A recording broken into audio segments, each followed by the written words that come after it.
Hi hello ನಮಸ್ಕಾರ. ಪುಷ್ಪ Kannada cooking ಚಾನಲ್ಗೆ ಸ್ವಾಗತ. ಇವತ್ತೊಂದು ಟೇಸ್ಟಿ ಹಾಗೂ ಹೆಲ್ದಿ ಆಗಿರೋ ಸೋಯಾ ವಡಿ ಮಾಡಿ ತೋರಿಸ್ತಾ ಇದ್ದೀನಿ. ಕೇವಲ 30 ನಿಮಿಷದಲ್ಲಿ ಪಟಾಪಟ್ ಅಂತ ಮಾಡಬಹುದು.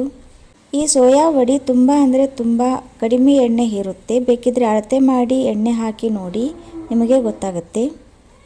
ಈ ವಡಿ ಬ್ರೇಕ್ಫಾಸ್ಟ್ಗಿಂತಲೂ ಈವ್ನಿಂಗ್ ಸ್ನ್ಯಾಕ್ಸ್ ಆಗಿ ತಿನ್ನೋದಕ್ಕೆ ಪರ್ಫೆಕ್ಟ್ ಆಗಿರುತ್ತೆ.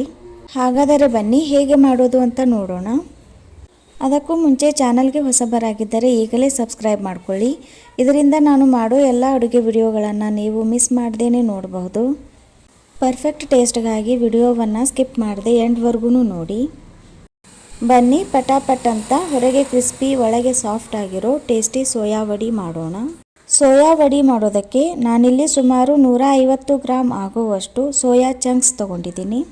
ಮೊದಲನೇ ಸ್ಟೆಪ್ ಏನಂತಂದರೆ, ಈ ಸೋಯಾ ಚಂಕ್ಸ್ ನೆನೆಸೋದಕ್ಕೆ ಬಿಸಿ ಬಿಸಿಯಾದ ನೀರು ಹಾಕಬೇಕು.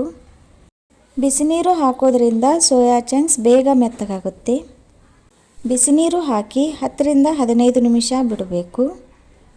ಆವಾಗ ಸೋಯಾ ಚಂಕ್ಸ್ ಚೆನ್ನಾಗಿ ನೀರನ್ನು ಹೀರ್ಕೊಂಡು ಡಬಲ್ ಸೈಜ್ನಲ್ಲಿ ದಪ್ಪ ಆಗುತ್ತೆ ಮತ್ತು ಸಾಫ್ಟ್ ಆಗುತ್ತೆ.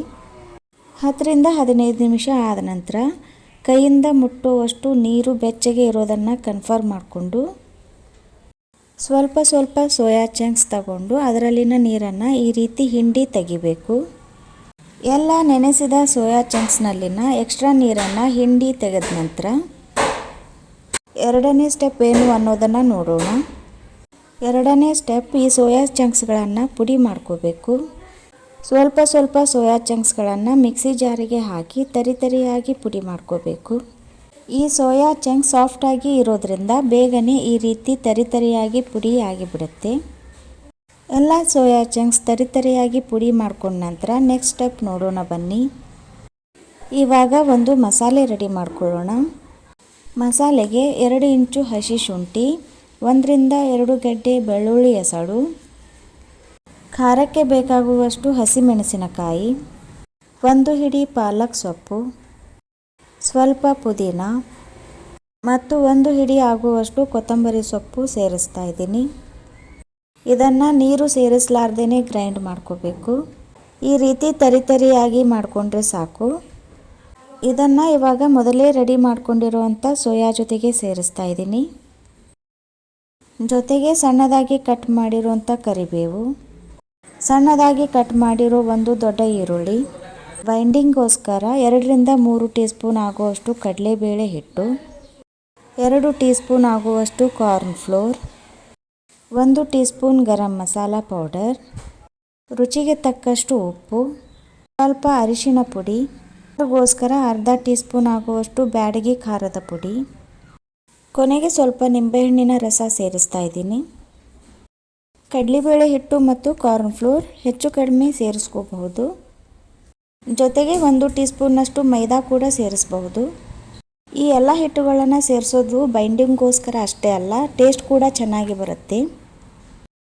ಎಲ್ಲ ಸಾಮಗ್ರಿಗಳನ್ನು ಸೇರಿಸಿದ ನಂತರ ಕೈಯಿಂದ ಸ್ಕ್ವೀಸ್ ಮಾಡ್ತಾ ಚೆನ್ನಾಗಿ ಮಿಕ್ಸ್ ಮಾಡಬೇಕು. ಈ ಸೋಯಾ ವಡಿ ಹೇಗೆ ಇರುತ್ತೆ ಗೊತ್ತಾ, ತುಂಬಾ ಚೆನ್ನಾಗಿರುತ್ತೆ. ಈ ಚಿಕನ್ ಕಬಾಬ್ನಷ್ಟೇ ರುಚಿಯಾಗಿರುತ್ತೆ. ಈ ಥರ ವಡಿ ಮಾಡಿಲ್ಲ ಅಂದರೆ ಒಮ್ಮೆ ಮಾಡಿ ನೋಡಿ, ಮನೆಯಲ್ಲಿ ಎಲ್ಲರಿಗೂ ಇಷ್ಟ ಆಗುತ್ತೆ. ಎಲ್ಲವೂ ಚೆನ್ನಾಗಿ ಮಿಕ್ಸ್ ಮಾಡಿದ ನಂತರ 1 ನಿಂಬೆಹಣ್ಣಿನ ಸೈಜ್ನಷ್ಟು ಮಿಶ್ರಣನ ತಗೊಳ್ಳಿ. ಇದನ್ನು ನಿಮಗೆ ಸರಳ ಇರೋ ಯಾವ ಶೇಪ್ನಲ್ಲಿ ಬೇಕಿದ್ರೂ ಮಾಡ್ಕೋಬಹುದು. ಆದರೆ ನಾನಿಲ್ಲಿ ಈ ರೀತಿ ವಡೆ ಆಕಾರಕ್ಕೆ ಮಾಡ್ಕೋತಾ ಇದ್ದೀನಿ. ನಿಮಗೆ ಗೊತ್ತಿರೋ ಯಾವ ಶೇಪ್ ಬೇಕಾದರೂ ಮಾಡ್ಕೋಬೋದು, ಆದರೆ ತುಂಬ ದಪ್ಪ ಮಾಡ್ಕೋಬಾರ್ದು. ಯಾಕಂದರೆ ಫ್ರೈ ಮಾಡಿದಾಗ ವಡೆ ಒಳಗೆ ಮತ್ತು ಹೊರಗೆ ಚೆನ್ನಾಗಿ ಫ್ರೈ ಆಗಬೇಕು. ಎಲ್ಲ ಮಿಶ್ರಣ ಈ ರೀತಿ ವಡೆ ಥರ ಮಾಡಿ ಇಟ್ಕೊಂಡು ನಿಮಗೆ ಯಾವಾಗ ಬೇಕೋ ಆವಾಗ ಬಿಸಿ ಬಿಸಿಯಾಗಿ ಫ್ರೈ ಮಾಡಿಕೊಂಡು ತಿನ್ನಬಹುದು. 2-3 ಗಂಟೆವರೆಗೂ ಆರಾಮಾಗಿ ತೆಗೆದಿಡಬಹುದು. ಸಾಯಂಕಾಲ ಯಾರಾದರೂ ಗೆಸ್ಟ್ ಬರೋ ಸಾಧ್ಯತೆ ಇದ್ದಾಗ, ಇಲ್ಲವೇ ಮಕ್ಕಳು ಶಾಲೆಯಿಂದ ಬಂದಾಗ ಬೇಗನೆ ಫ್ರೈ ಮಾಡಿ ಬಿಸಿ ಬಿಸಿಯಾಗಿ ಕೊಡಬಹುದು.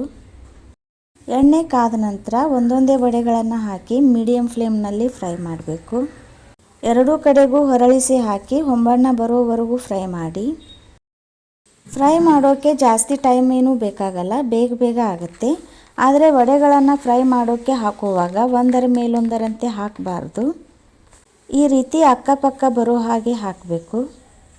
ಈ ವಡಿಗಳನ್ನು ಫ್ರೈ ಮಾಡಿದ ಮೇಲೆ ಹಾಗೇ ಕೂಡ ತಿನ್ಬೋದು. ಯಾಕಂದರೆ ಇದರಲ್ಲಿ ಉಪ್ಪು, ಖಾರ, ಹುಳಿ ಜೊತೆಗೆ ಶುಂಠಿ, ಬೆಳ್ಳುಳ್ಳಿ, ಪುದೀನ, ಕೊತ್ತಂಬರಿ ಫ್ಲೇವರ್ ಜೊತೆಗೆ ಈರುಳ್ಳಿ ಮತ್ತು ಹಾಕಿರುವ ಹಿಟ್ಟುಗಳು ಎಲ್ಲ ಸೇರಿ ಮಿಕ್ಸ್ ಮಾಡಿ ಫ್ರೈ ಮಾಡಿದ್ರಿಂದ ತಿನ್ನೋಕ್ಕೆ ತುಂಬಾ ರುಚಿಯಾಗಿರುತ್ತೆ. ಈಗ ಪರ್ಫೆಕ್ಟ್ ಹೆಲ್ದಿ ಮತ್ತು ಟೇಸ್ಟಿಯಾದ ಸೋಯಾ ವಡಿ ರೆಡಿ.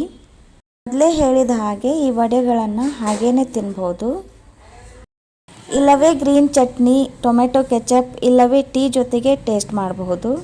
ಖಂಡಿತ ನೀವು ಕೂಡ ಈ ಹೆಲ್ದಿಯಾಗಿರೋ ಒಂದು ರೆಸಿಪಿಯನ್ನು ಮಾಡಿ. ಒಮ್ಮೆ ಮಾಡಿದರೆ ಮತ್ತೆ ಮತ್ತೆ ಮಾಡೇ ಮಾಡ್ತೀರಾ, ಅಷ್ಟೊಂದು ಚೆನ್ನಾಗಿರುತ್ತೆ. ಹಾಗೆಯೇ ಈ ರೆಸಿಪಿ ನಿಮಗೆ ಇಷ್ಟ ಆಗಿದ್ದರೆ ಒಂದು ಲೈಕ್ ಮಾಡಿ, ನಿಮ್ಮ ಫ್ರೆಂಡ್ಸ್ ಮತ್ತು ರಿಲೇಟಿವ್ಸ್ಗಳಿಗೆ ಶೇರ್ ಮಾಡಿ. ನಿಮ್ಮ ಅನಿಸಿಕೆ ಅಭಿಪ್ರಾಯಗಳನ್ನು ಕಮೆಂಟ್ ಮಾಡಿ ತಿಳಿಸಿ. ಕೊನೆಯದಾಗಿ ಚಾನಲನ್ನು ತಪ್ಪದೇ ಸಬ್ಸ್ಕ್ರೈಬ್ ಮಾಡಿ. ಧನ್ಯವಾದಗಳು.